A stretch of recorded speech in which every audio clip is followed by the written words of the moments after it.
están? Espero que muy bien. Bienvenidos una vez más a Indagando el Contexto. Mi nombre es Ricardo y bueno, este canal no representa ninguna denominación religiosa, tampoco apoyamos ningún partido político, solamente exponemos temas bíblicos, hacemos exégesis, pero al final cada quien saca sus propias conclusiones. Dicho esto, mis hermanos, vamos a tocar en este video, como vieron en el título, el tema de la preexistencia del Mesías. Ciertamente hay distintas posturas, hay gente que dice que el Mesías no era preexistente, hay gente que dice, de hecho, que Yeshua, Jesús, saben, en este canal se respeta la pronunciación que ustedes tengan. Algunos dicen que él ni siquiera es el Mesías de Israel. Y hay otro grupo de gente que todavía tiene dudas o no comprende bien si es que el Mesías realmente es preexistente o no lo es. Así es que bueno, les adelanto, en este video vamos a dar evidencias de que efectivamente la preexistencia mesiánica es un hecho bíblico. Así es que bueno, mis hermanos, les pido que me acompañen a la escritura. Vamos a ver qué tiene para nosotros en este día. Y pues bueno, mis hermanos, vamos a empezar leyendo el capítulo 8 del libro de Juan. Algo que les quería pedir, por favor, hermanos, es que seamos objetivos con este tema. Más allá de la ideología que tengan o la doctrina que tengan, yo les pido, por favor, que pongan de lado lo que han escuchado antes para que de esa manera puedan ver esta información de una manera más objetiva y saquen sus conclusiones hasta que hayan visto todo el tema expuesto. Digo esto porque probablemente, repito, van a escuchar alguna cosa que no han escuchado antes, pero eso no quiere decir que no sea bíblico. Muchas veces lo que más nos cuesta como personas es quitarnos un dogma o quitarnos una idea a pesar de que se nos den evidencias. Entonces, bueno, dicho todo esto, mis hermanos, vamos a empezar a leer, vamos a escudriñar y vamos a ver la preexistencia del Mesías. Así es que bueno, estamos en el capítulo 8 del libro de Juan y el contexto es que está Yeshua debatiendo con algunos de los fariseos.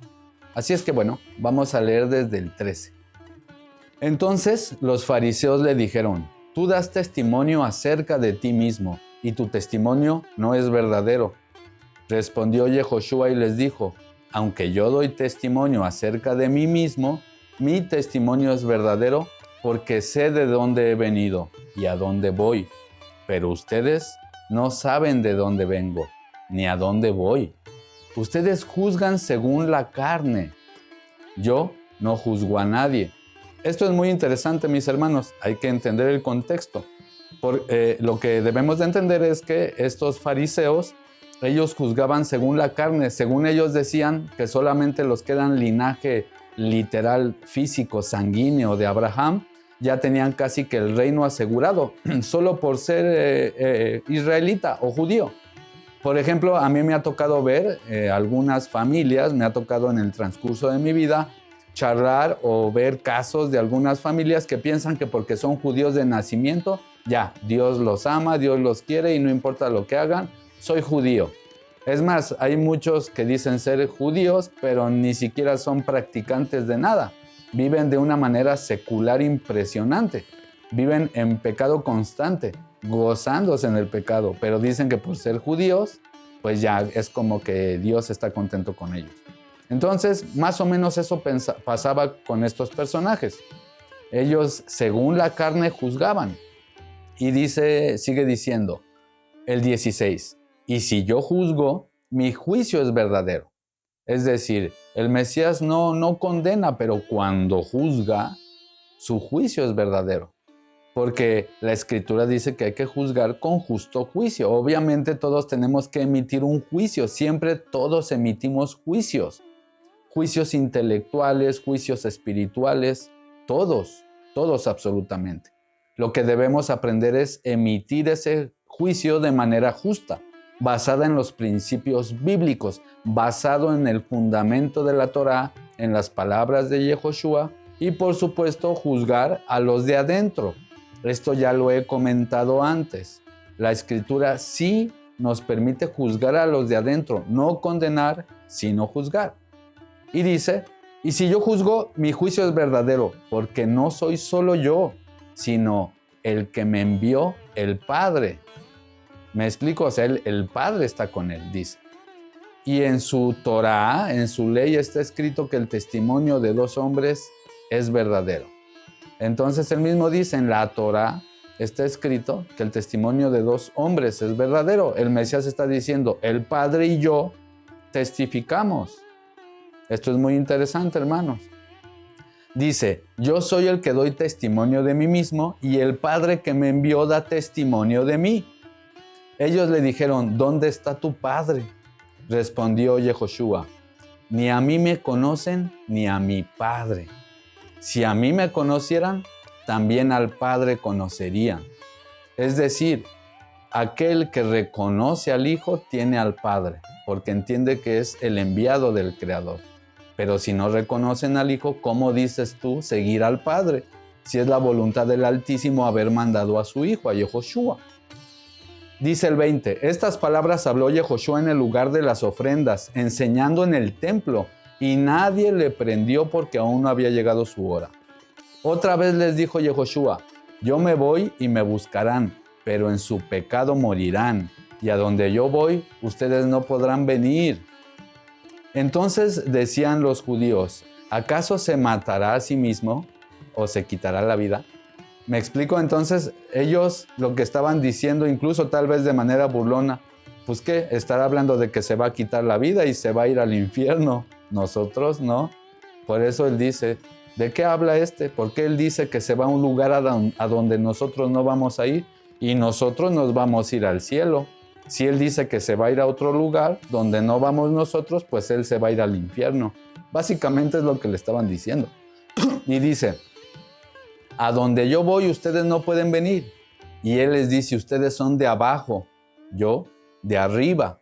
Ustedes son de este mundo y yo no soy de este mundo. Por eso les dije que morirán en sus pecados, porque si no creen que yo soy, en sus pecados morirán. Algo que me gustaría aclarar, hermanos, la famosa palabra de el yo soy o Eye Asher Eye, Eye Asher Eye, hay un video que recomiendo muchísimo, o busquen información en el muro de Duqueola. Él, como ya lo he recomendado en el canal, es un gran amigo nuestro, traductor de Biblia hebrea, y Eye Asher Eye tiene que ver más o traduce mejor como yo seré quien yo quiera ser. Algo así se puede traducir, pero no es yo soy. Entonces, algunas personas interpretan que aquí Yehoshua está diciendo que él es Yahvé. Ojo, que este video no va de que si Jesús es Dios o si Jesús no es Dios. Eso cada quien sacará sus propias conclusiones, pero vamos a leer el contexto, hermanos. Porque así como en este canal hacemos exégesis y todo lo analizamos en su correcto contexto en el Antiguo Testamento, el Tanaj, los profetas, la Torá, la vamos estudiando en su contexto. Bueno, tenemos que hacer también lo mismo en el Nuevo Testamento.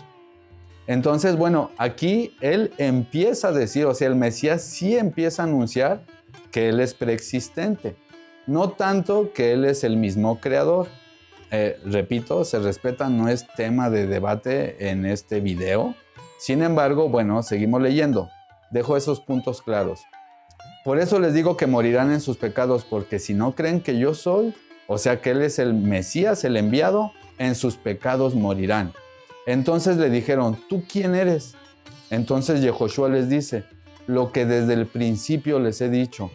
Muchas cosas tengo que decir y juzgar de ustedes, pero el que me envió es verdadero, y yo, lo que he oído de él, hablo al mundo. Lo que oye Yehoshua del Padre lo está hablando al mundo. Él vino a hacer la voluntad del Padre. Pero no entendieron que les hablaba del Padre. Fíjense, él está diciendo, el que me envió es verdadero. Y ellos, pues, ¿quién lo habrá enviado?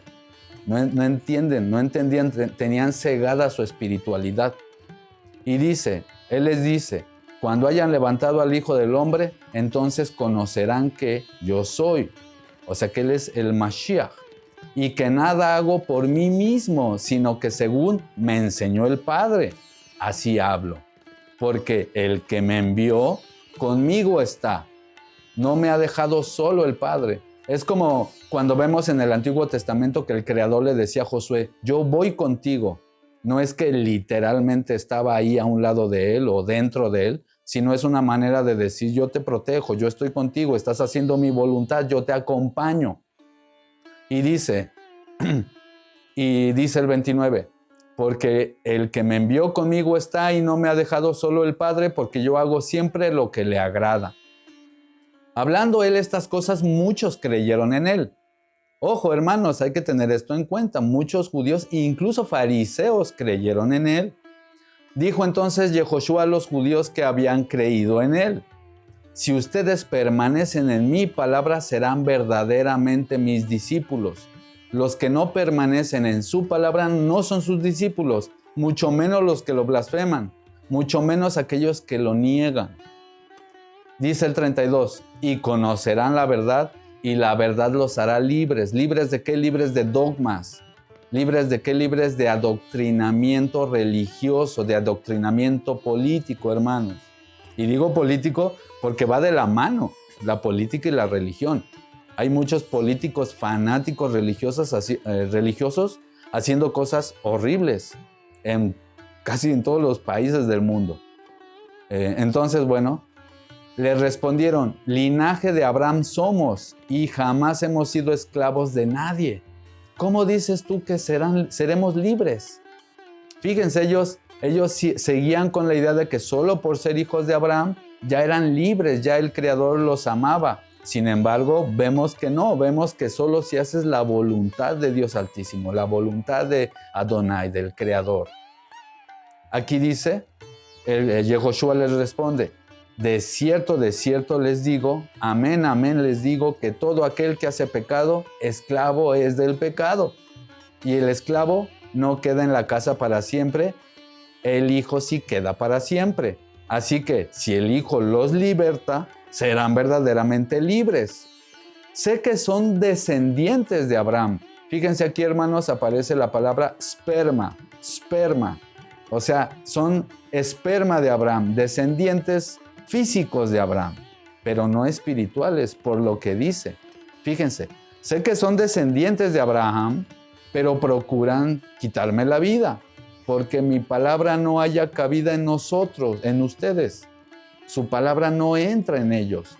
Yo hablo lo que he visto cerca del Padre, y ustedes hacen lo que han oído cerca de su Padre. Fíjense, aquí el Mesías está diciendo que su Padre es otro. Dice el 39, respondieron y le dijeron, nuestro padre es Abraham. Yehoshua les dijo, si fueran hijos de Abraham, las obras de Abraham harían. Y fíjense, aquí ya no utiliza semilla, no utiliza esperma, aquí sí utiliza esta palabra que es tecnón, y también se utiliza como para hijos. Fíjense, no es la misma palabra esperma. Entonces dice, si fueran hijos de Abraham, las obras de Abraham harían, pero ahora procuran quitarme la vida. Un hombre que les ha hablado la verdad, la cual he oído del Creador. No hizo eso Abraham. Entonces ustedes hacen las obras de su padre. Fíjense, le está diciendo, si fueran hijos de Abraham, hubieran hecho lo que hizo Abraham. Abraham escuchó al Creador para hacer su voluntad. Ellos, aunque son linaje de sangre de Abraham, no es su padre Abraham, no es su padre el Creador, porque están haciendo las obras de su padre, el diablo. Entonces le dijeron, nosotros no somos nacidos de fornicación. Fíjense aquí, porque muchos decían que, incluso se dice en algunos textos judíos, que el Mesías es hijo de un soldado romano y que su mamá hizo cosas inadecuadas con ese soldado. Y entonces, por lo visto, desde ese tiempo ya se tenía una idea como que él era un bastardo, por decir así. Y dice, un padre tenemos que es el Creador. Yehoshua les dijo, si su padre fuera el Creador, ciertamente me amarían, porque yo del Creador he salido. Fíjense aquí este lenguaje, hermanos, porque este video va de la preexistencia del Mesías. Dice que del Creador él salió. Y he venido, pues no he venido de mí mismo. Ojo, lo que está diciendo, Él vino del Padre, no de sí mismo, sino que Él me envió. ¿Por qué no entienden mi lenguaje? ¿Por qué no pueden escuchar mi palabra? Ustedes son de su padre el diablo. O sea, Él está diciendo, es por eso. ¿Por qué no escuchan? ¿Por qué no pueden entender? Porque su padre es el diablo. Y fíjense, los deseos de su padre quieren hacer. Él ha sido homicida desde el principio. Aquí también hay alguna hipótesis que él está hablando incluso que de Caín, ¿no? Hay una hipótesis de que hubo cainitas, linaje de Caín que se infiltró dentro de lo que sería el sistema religioso, y para cuando era el primer siglo ya estaba totalmente corrupto el sacerdocio, corrupto todo el sistema religioso de la época. No, eso no es ningún secreto, por eso fue destruido Jerusalén en el año 70, no de gratis, hermanos. Uno debe de preguntarse, ¿por qué fue destruido Jerusalén? Porque pecaron contra el Hijo del Hombre. Dice, Él ha sido homicida desde el principio y no ha permanecido en la verdad porque no hay verdad en Él. Cuando habla mentira, de lo suyo habla, porque es mentiroso y padre de mentira. Y a mí, porque les digo la verdad, no me creen. ¿Quién de ustedes me redarguye de pecado? Pues si digo la verdad, ¿por qué no me creen? El que es del Creador, la palabra del Creador oye. Por esto no la escuchan ustedes porque no son de Dios, no son del Creador. Respondieron entonces los judíos y le dijeron, ¿no decimos bien nosotros que tú eres samaritano y que tienes demonio? Como diciendo, ya ven, les estoy diciendo que tiene demonio y míralo, este ha de ser samaritano. Este tiene demonio, les estoy diciendo. Y respondió Yehoshua, yo no tengo demonio, antes honro a mi Padre, y ustedes me deshonran. Pero yo no busco mi gloria, yo no busco mi peso, mi kabod.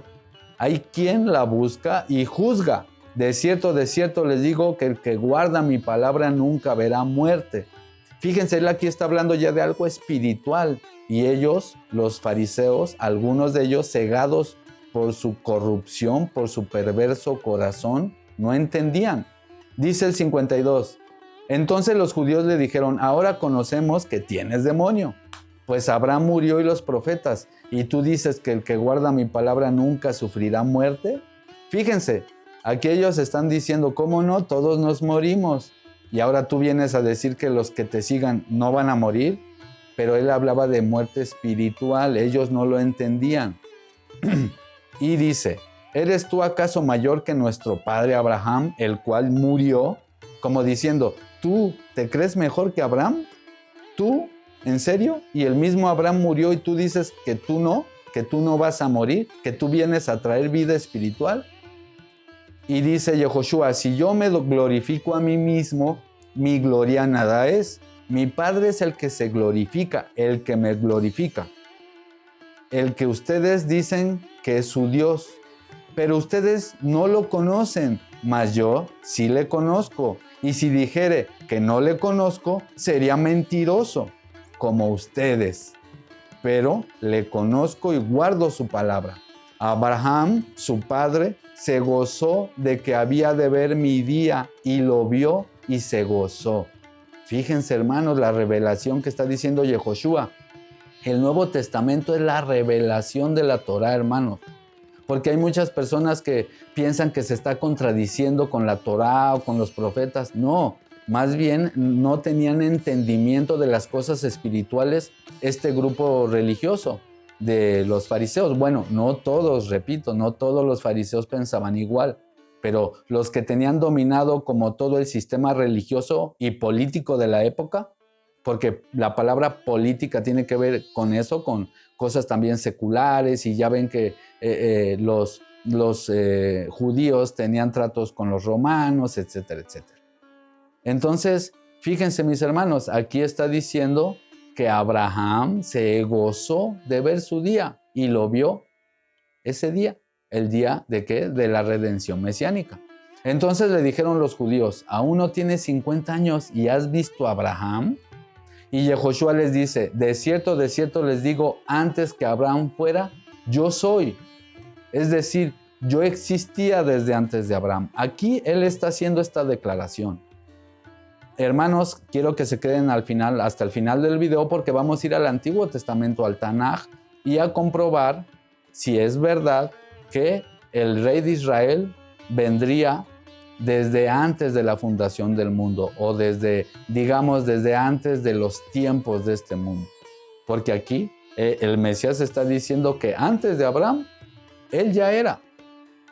Y dice, tomaron entonces piedras para arrojárselas, pero Yehoshua se escondió y salió del templo, y atravesando por medio de ellos, se fue. Entonces aquí podemos ver la primera, o bueno, no es la primera, pero la primera en este video, ¿verdad? La primera manifestación del Mesías diciéndole a ellos que Él es preexistente. Ahora vamos a otros textos. Y bueno, ahora estamos en el capítulo 12 del libro de Marcos y vamos al 36. El Mesías, en el contexto, acababa de debatir con unos saduceos sobre cómo sería la resurrección de los muertos, y más abajo él dice esto muy interesante. Dice el 35. Enseñando Yehoshua en el templo decía, ¿cómo dicen los escribas que es el Mesías hijo de David? O sea, le está diciendo, ¿por qué ellos dicen que el Mesías es hijo de David? Dice el 36, porque el mismo David dijo, guiado por el Espíritu Santo, por el Ruach HaKodesh, dijo el soberano a mi soberano, dijo Yod-Heh-Vav-Heh a Adonai, siéntate a mi diestra hasta que ponga a tus enemigos por estrado de tus pies. Hermanos, esto es sumamente importante y sumamente profético. Sumamente profético. Entonces, aquí el Mesías está diciendo que el Salmo 110, ¿por qué? Porque este es una alusión al Salmo 110, está diciendo que el Salmo 110 hablaba de él, del Mashiach. Pero aquí hay algo muy interesante, porque todos decían que tenía que venir del linaje de David. Ojo, cosa que sí es verdad. Es verdad que él es hijo de David por parte de José, su padre. Bueno, pero tema para otro video. Sin embargo, él está revelando algo más, porque él está diciendo que de hecho el Mesías es preexistente, es decir, él es preexistente. ¿Por qué? Porque él dice que guiado por el Espíritu Santo, David le llamó soberano al Mesías. Lo está diciendo Yeshua. Vamos ahora al Salmo 110. Y estamos en el Salmo 110 y dice el 1, Salmo de David. Aquí aparece el nombre del Creador. Dice, Yod-Heh-Vav-Heh dijo a mi Adón, a Adonai.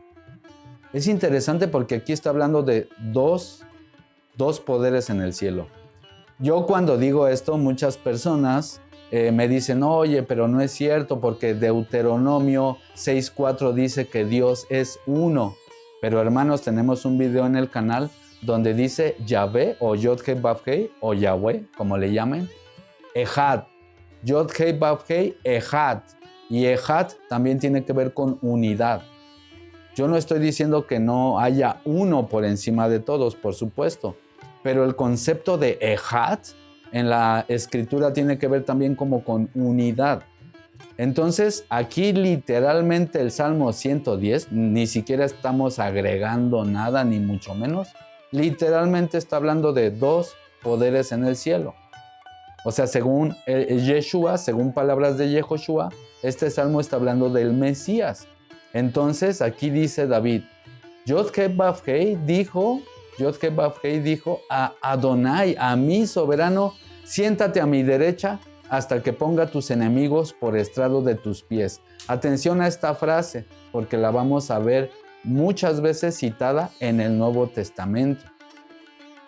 Y aquí dice, Adonai enviará desde Sion la vara de tu poder, domina en medio de tus enemigos. Tu pueblo se te ofrecerá voluntariamente en el día de tu poder, en la hermosura de tu santidad. Desde el seno de la aurora tienes tú el rocío de tu juventud. Y hermanos, ¿no pasa eso con el Mesías? ¿No se ofrece uno voluntariamente a seguir las enseñanzas de Yehoshua? ¿No fue el día de su poder, el día que Él resucitó y venció a la muerte de entre los muertos? ¿El Padre lo resucita? ¿No es eso poderoso? Es muy interesante, hermanos, y aquí dicen la hermosura de su santidad, porque Él no nos justifica con su santidad. Desde el seno de la aurora tienes tú el rocío de tu juventud. Entonces, este es un salmo mesiánico. Es un salmo que está citando Yehoshua. Ahora, vamos de regreso. Entonces regresamos a Marcos, capítulo 12, verso 35. Enseñando Yehoshua en el templo, decía: ¿cómo dicen los escribas que es el Mesías, hijo de David? Si el mismo David, guiado por el Ruach HaKodesh, le dijo soberano. O sea, está citando el Salmo 110. David dice: Yod-Heh-Vav-Heh dice a mi soberano: siéntate a mi derecha hasta que ponga tus enemigos por estrado de tus pies. Entonces aquí, obviamente, si David está diciendo que estaba a la diestra del Padre, su soberano, ¿de quién está hablando David? Si se supone que él es el rey, no había ningún soberano arriba de él, solamente el Creador y su Hijo. El Salmo 110 está hablando de eso, del Creador y su Hijo, como dice el libro de Proverbios también. ¿Cuál es el nombre del Padre y cuál es el nombre del Hijo? Dime si tú lo sabes. Entonces, ahora vamos a ver otros textos. Vamos a ver ahora, mis hermanos, varios textos muy interesantes. Dice el capítulo 8 del libro de Romanos, verso 34. Dice: ¿quién es el que condenará? Cristo es el que murió, más aún el que también resucitó, el que además está a la diestra del Creador, el que también intercede por nosotros. Pablo está diciendo que está a la diestra del Creador. ¿Por qué? Porque Pablo está entendiendo el Salmo 110. El Salmo 110 es una pieza clave, mis hermanos, en el Nuevo Testamento. Una pieza muy clave. Pablo entendía eso, los apóstoles entendían eso. De hecho, es el mismo salmo que habla de un sacerdocio según la orden de Melquisedec. Es un salmo muy importante. Entonces aquí Pablo está entendiendo ese salmo. Recordemos que Pablo, mis hermanos, a lo mejor muchos no saben esto, pero a partir de que se le revela que Yehoshua es el Mesías, él tarda 14 años antes de subir a Jerusalén. 14 años estudiando la Torá. 14 años, hermanos, yendo a escudriñar para ver dónde está el Mesías codificado en el Antiguo Testamento.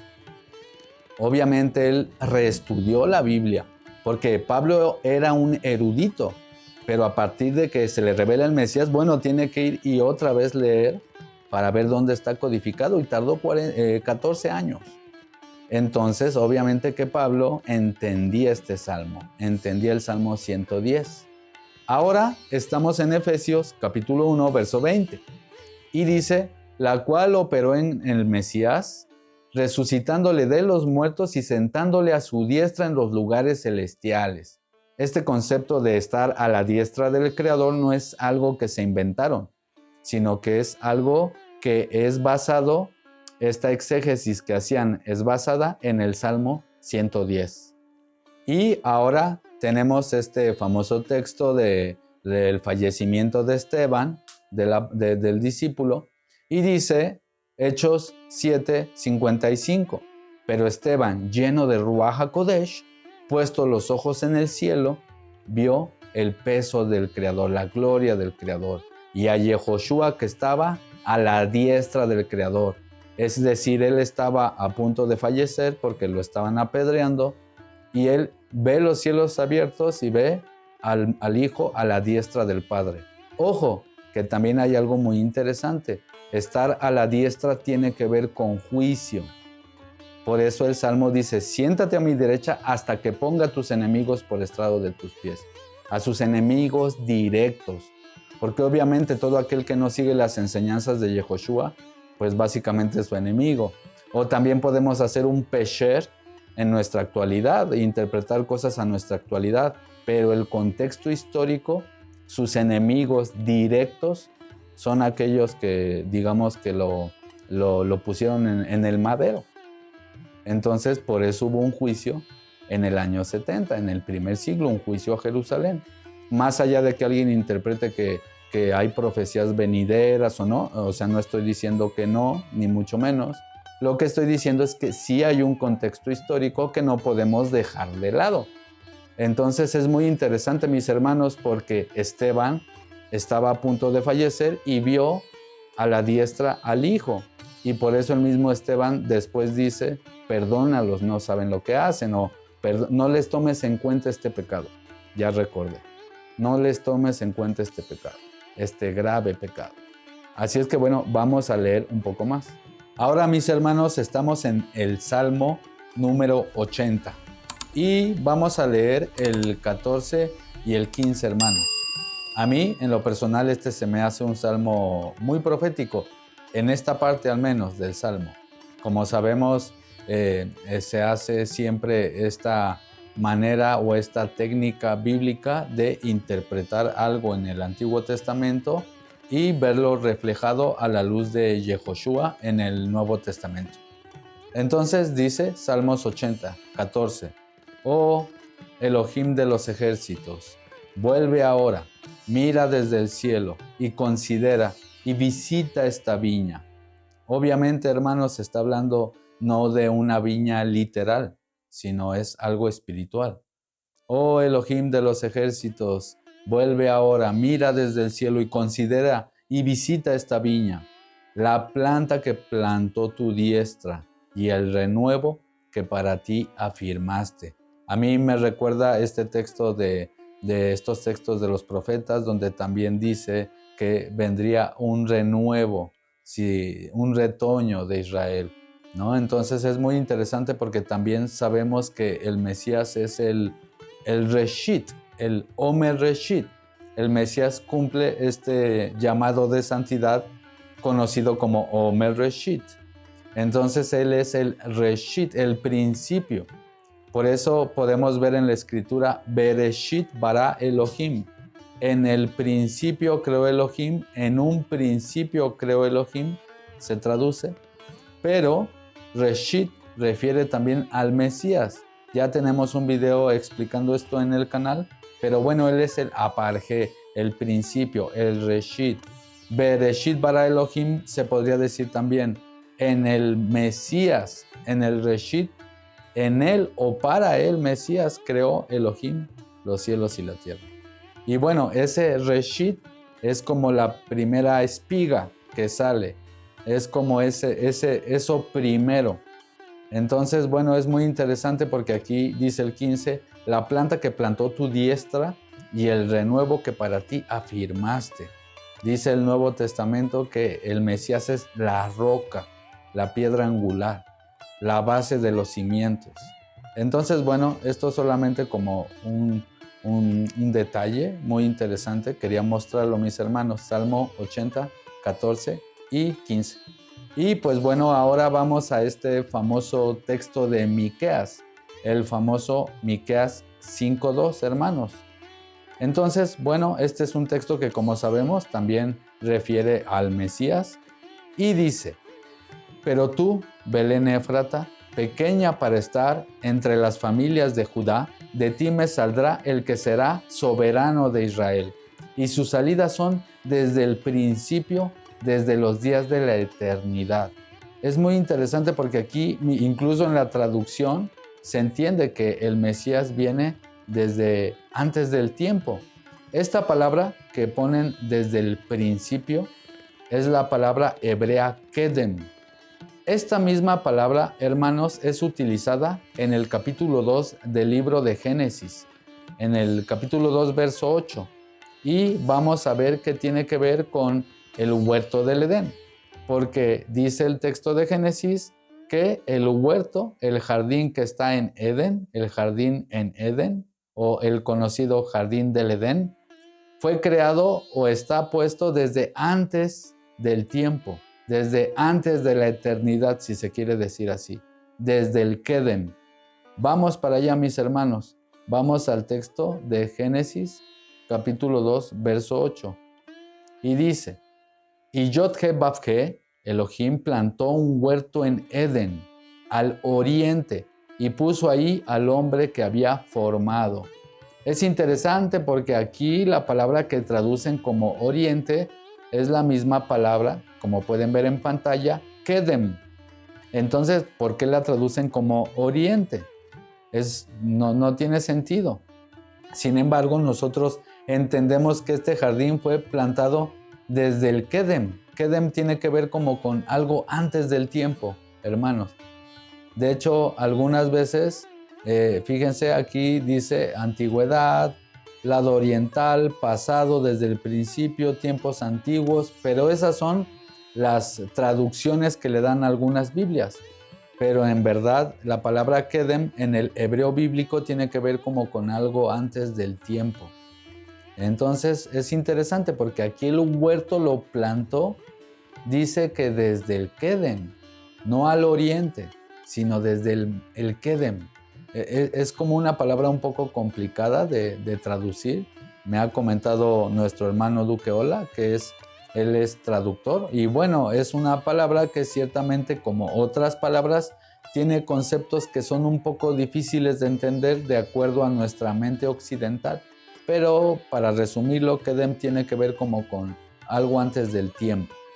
Entonces, aquí en Génesis capítulo 2, verso 8, se utiliza esa misma palabra que aparece en el texto de Miqueas capítulo 5, verso 2. Dice desde el Kedem, desde los días de el Olam. Recordemos, hermanos, que Olam deriva del verbo alam y tiene que ver con algo oculto. Entonces dice que el Mesías vendría desde ese lugar fuera de la mente. De hecho aquí, fíjense, la palabra Olam ponen escondido, punto de desaparición, tiempo fuera de la mente. Muchas veces traducen Olam como eterno, pero Olam no traduce eterno. Imposible. Tenemos videos en el canal mostrando las evidencias. Si quieren pueden buscarlos. Y bueno, aquí está diciendo que este gobernante, este rey de Israel, saldría y vendría de Éfrata, de Belén, pero desde el Kedem. Él es desde antes de la eternidad. Entonces ahora tiene sentido cuando nosotros vamos, por ejemplo, a Hebreos capítulo 1, 1 y 2. Entonces ahora vamos a la carta a los Hebreos capítulo 1, 1 y 2, y dice: y el Creador, habiendo hablado muchas veces y de muchas maneras en otro tiempo a los padres por los profetas, por medio de los profetas, y en estos postreros días nos ha hablado por el Hijo. Es muy interesante porque, hermanos, vamos al contexto bíblico. El contexto bíblico es que esta carta fue escrita a los hebreos y en su tiempo. Obviamente también nosotros podemos hacer pesher y por supuesto interpretar espiritualmente cosas a nuestro tiempo actual. Pero hay que entender que cuando dice postreros días en este verso, se está refiriendo a lo que se conoce en hebreo como Aharit Hayamim. Aharit Hayamim es el porvenir de los días. El porvenir de los días que refería a la era mesiánica. Entonces podemos ver claramente que el escritor a la carta a los hebreos entendía que estaban viviendo ya esos días del porvenir, esos días del Mesías. Entonces ahí es donde comienza el plan de redención. Son los días del porvenir que estaban esperando los patriarcas, que estaba esperando el mismo Abraham, porque el mismo Yehoshua les dijo a los fariseos que se gozaba Abraham de ver su día, porque él sabía que en algún momento vendría este Salvador, este Mesías. Era algo que estaba incrustado en la cosmogonía hebrea, la idea de que un día vendría un Salvador. Ciertamente no es también solo de los hebreos, en varias culturas se ha esperado siempre esta figura de un Salvador. Sin embargo, se nos revela a través de la Escritura y de los profetas que ese Salvador es Yehoshua, que no solo viene obviamente por la casa de Judá, la casa de Israel, como ha sucedido desde que él vino, empezaron a seguirlo muchos israelitas, sino que también otras personas de otras naciones o cualquiera que siga sus enseñanzas. Bueno, entonces seguimos leyendo. El Creador, habiendo hablado muchas veces y de muchas maneras en otro tiempo a los padres por medio de los profetas, en estos días del porvenir nos ha hablado por medio del Hijo, a quien constituyó heredero de todo y por quien asimismo hizo el universo. Entonces, fíjense mis hermanos, aquí está diciendo que Él mismo hizo esta creación o por quien se hizo esta creación, por Él y para Él. Por eso dice el texto de Juan 1:1 que en el principio estaba el verbo, estaba la palabra, Bereshit, en el Reshit, en el Aparjes, en el primogénito de la creación. Espero se vaya comprendiendo, hermanos. Entonces aquí podemos ver a través de las palabras del escritor a la carta a los hebreos que entendían, si es que Pablo fue el que escribió esta carta o si fue otra persona, entendían el concepto de que el Mesías era preexistente. No hay más. Eso definitivamente también lo podemos ver avalado por el Antiguo Testamento. Ahora vamos al texto de Hebreos, capítulo 10, verso 12 y 13. Y estamos aquí en la carta a los Hebreos, capítulo 10, 12 y 13 dice: pero el Mesías, habiendo ofrecido una vez y para siempre un solo sacrificio por los pecados, se ha sentado a la diestra del Creador. Otra vez vemos ese lenguaje. De ahí en adelante esperando hasta que sus enemigos sean puestos por estrado de sus pies. Aquí está haciendo una clarísima alusión al Salmo 110. De hecho, la carta a los Hebreos es un libro que se enfoca demasiado en el Salmo 110, porque el Salmo 110 es el salmo que tiene la promesa de un sacerdocio según la orden de Melquisedec, ya no según la orden arónica. Eso es lo que quedó atrás. Ya tenemos también en el canal videos explicando eso, hermanos. Entonces, aquí claramente está diciendo que el Mesías está a la diestra del Creador, esperando a que sus enemigos estén por estrado de sus pies. Era un concepto que se tenía en la mente hebrea, el hecho de que había dos poderes en el cielo, el Padre y el Hijo. Yo sé que esto contradice muchas doctrinas o dogmas que se enseñan, respetables, saben, en este canal se respetan distintas opiniones. Sin embargo, bueno, también respetar lo que están diciendo los apóstoles, lo que está diciendo Pablo, lo que estamos leyendo. Estamos leyendo que el Mesías está a la diestra del Padre, es decir, es preexistente. ¿Por qué? Porque están haciendo alusión al Salmo 110, al cual David le llamó soberano al mismo Mesías. Ahora vamos al libro de Apocalipsis. Vamos al libro de Apocalipsis, capítulo 5, verso 13, que dice así, hermanos. Apocalipsis 5:13 dice: y a todo lo creado que está en el cielo y sobre la tierra y debajo de la tierra y en el mar, y a todas las cosas que en ellos hay, oí decir: al que está sentado en el trono y al Cordero, sea la alabanza, la honra, la gloria y el poder por los siglos de los siglos. Otra vez leemos: al que está sentado en el trono y al Cordero, sea la alabanza y la gloria y el poder. Son ejad, unidad. ¿Me explico? Pero hay dos poderes en el cielo, Padre, Hijo. Podemos ver ahora Apocalipsis capítulo 22, verso 1. Dice: después me mostró un río de agua de vida resplandeciente como cristal que salía del trono del Creador y del Cordero. Otra vez, del trono del Creador y del Cordero. El Cordero está a la diestra del Padre, en su trono. El Padre está en su trono, el Cordero está a la diestra. Muy interesante, ¿no? Y no solo tiene el Mesías un propio trono, podemos ver que los 24 ancianos que aparecen en Apocalipsis, todos están sentados en sus tronos. Y de hecho, también los discípulos están sentados en sus tronos. Entonces es como un lenguaje simbólico que tiene que ver con autoridad. No sé si literalmente estén sentados en una especie de tronos celestiales. Puede ser.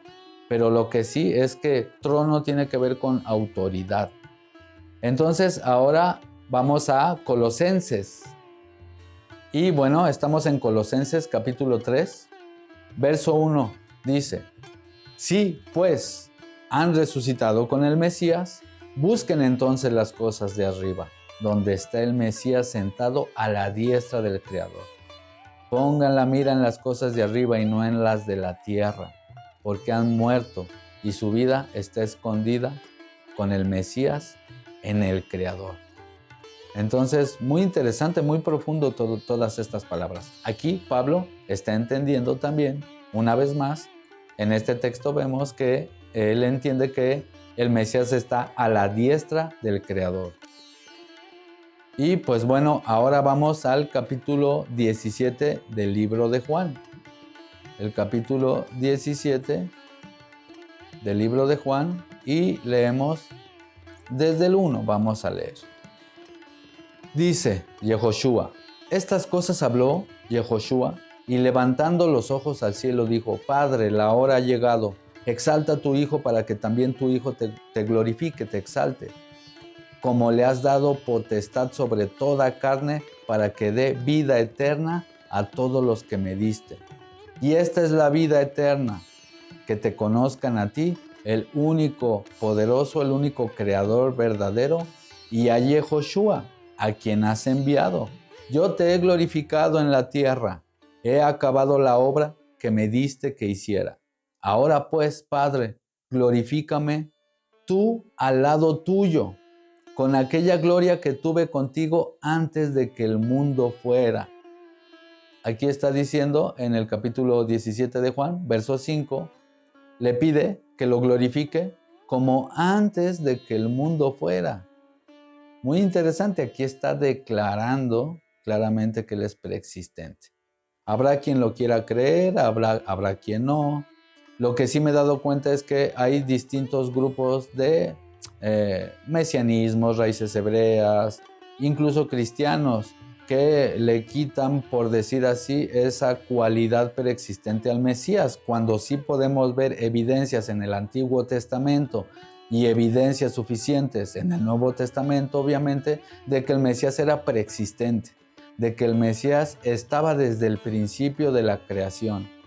El mismo Mesías estuvo presente en la creación. Y pues bueno, ahora vamos a ver, ya para terminar, unos textos judíos que se me hacen también muy importantes porque podemos ver cómo para algunos judíos el Mesías también era preexistente. Pirkei de Rabí Eliezer 3, 3 y 4. Y dice así: 7 cosas fueron creadas antes de que el mundo fuera creado. Ellos son la Torá, el Geinom, el jardín en Edén, el trono de gloria, el templo, el arrepentimiento y el nombre del Mesías. ¿De dónde sabemos que esto se aplica a la Torá? Porque está dicho, el Señor, el soberano, me poseyó al principio de su camino, antes de sus obras antiguas. Proverbios 8:22. De la antigüedad significa antes de que el mundo fuera creado. Es decir, este rabino interpretaba que Proverbios 8:22 hablaba sobre algo antes de que el mundo fuera creado, que la Torá está desde antes de que el mundo fuera creado, o predestinada, la Torá. Y sigue diciendo, ¿de dónde sabemos esto con respecto al jardín del Edén? Es decir, ¿de dónde saca esta idea de que el jardín en Edén existe desde antes de que existiera el mundo? Y él dice, porque se dice, y el soberano, el creador, plantó un huerto antiguo. Y es lo que leímos, hermanos, Génesis capítulo 2:8. De la antigüedad, cuando todavía no se había creado el mundo. Es decir, este rabino leía Génesis capítulo 2, verso 8, e interpretaba que estaba diciendo la escritura que el jardín en Edén está hecho desde antes de la creación del mundo. Cosa que sí dice. Y ahora, ¿de dónde sabemos esto con referencia al trono de gloria? Porque se dice, tu trono está firme desde la antigüedad. Salmo 93:2. De la antigüedad, mientras que el mundo aún no había sido creado. Entonces aquí interpreta que el trono de gloria está hecho desde antes de que fuera el mundo creado. ¿De dónde sabemos que el arrepentimiento era premundano? Bueno, porque se dice antes de que nacieran los montes o nunca hubieras formado la tierra y el mundo. Salmo capítulo 90, verso 2. Y luego muy cerca leemos, vuelves al hombre a la contrición, Salmo 93. Antes, es decir, antes de que el mundo fuera creado. ¿Y de dónde sabemos esto con respecto al templo? Porque está dicho, trono glorioso puesto en alto desde el principio es el lugar de nuestro santuario, Jeremías 17:12. Desde el principio, cuando todavía el mundo no había sido creado. ¿Y de dónde sabemos que el nombre del Mesías es preexistente? Porque está dicho, su nombre permanecerá para siempre antes del sol, Ginón era su nombre. Salmo 72:17, que desde antes del sol era su fama, su nombre, porque recordemos que Shem tiene que ver con fama. Y fíjense, otro versículo dice, pero tú, Belén Éfrata, que has de ser la más pequeña de entre los millares de Judá, de ti saldrá a mí el que ha de ser príncipe sobre Israel, Mashal de Israel, cuyos antepasados son antiguos, muy antiguos, Miqueas 5:2, el pasado cuando todavía no se había creado el mundo. Es decir, este rabino interpretaba todos estos textos, incluyendo el texto de Miqueas capítulo 5, verso 2, para decir que todas esas cosas eran preexistentes, incluyendo la autoridad del Mesías. Entonces, es un poco deshonesto de algunas personas, de algunos judaísmos, porque yo lo he escuchado, que digan que esta idea de un Mesías preexistente es una idea cristiana o que es una idea que solamente se ha inventado con el paso del tiempo o que lo inventó la Iglesia Católica. He escuchado varias cosas así, pero mis hermanos, no es así. En verdad sí se puede sostener con el Antiguo Testamento y con el texto hebreo de que el Mesías de Israel efectivamente es preexistente. Entonces, cuando nosotros vamos y leemos el Nuevo Testamento y leemos las palabras del Mesías que dice, desde antes de Abraham yo soy, o que dice, por ejemplo, el apóstol Pablo, que por él y para él y en él fueron creadas todas las cosas, no es un pensamiento pagano, ni cristiano, ni nuevo, sino que es un concepto que sí existía dentro del pueblo judío, dentro del pueblo israelita, dentro del pueblo hebreo.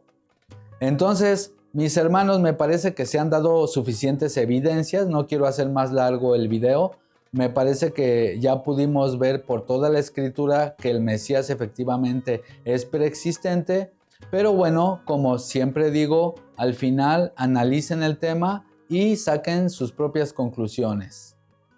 Pues bueno, mis hermanos, esto ha sido todo por hoy. De antemano, muchísimas gracias por acompañarnos. Como siempre digo, todos los comentarios son bienvenidos. Cualquiera de sus opiniones, por supuesto que son bienvenidas. Leo todos los comentarios. Lo único que pedimos, como siempre digo, es que se haga con sensatez, con respeto. Podemos pensar distinto, podemos tener distintas posturas respecto a un tema, pero por supuesto siempre comentando o refutando incluso con evidencias y por supuesto con sensatez. Si en algo este canal les ayuda con sus análisis bíblicos, con sus proyectos, con sus estudios bíblicos o les ayuda de alguna manera o les agrada, les pido por favor que compartan el video, que se suscriban, es totalmente gratis, solo es apretar un botón y nos apoya muchísimo eso. Por supuesto también activar la campana de notificaciones si quieren estar al tanto de los próximos videos. Y pues bueno, si el creador lo permite, nos estaremos viendo muy pronto. Hasta la próxima, bendiciones, chao chao.